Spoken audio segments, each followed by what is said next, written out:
காவலாளி அஜித்குமார் மரணம் உள்ளிட்ட காவல்துறை மரணங்கள் குறித்து நாளை தாவேக தலைவர் விஜய் சென்னையில் ஆர்ப்பாட்டம் நடத்துகிறார்.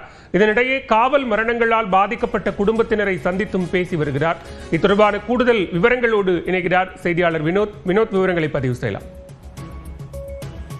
மாலவேல் கடந்த மாதம் தமிழகத்தை உலுக்கிய கோயில் காவலாளி அஜித்குமாரின் லாக்அப் விசாரணையின் போது ஏற்பட்ட மரணம் பெரும் தாக்கத்தை ஏற்படுத்திய நிலையில் லாக்அப் டெத்தான கடந்த 4 வருடங்களில் தமிழகத்தில் லாக்அப் டெத்தான குடும்பத்தினரை தற்போது விஜய் அவருடைய கட்சி அலுவலகத்திற்கு வரவைத்துள்ளார்.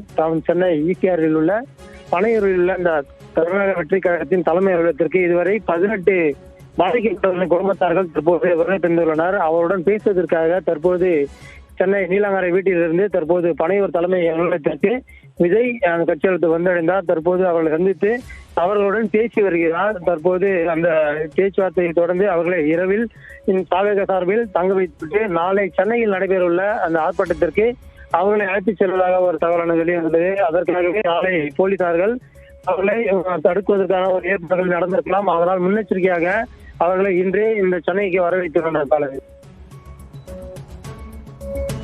விவரங்களுக்கு நன்றி வினோத்.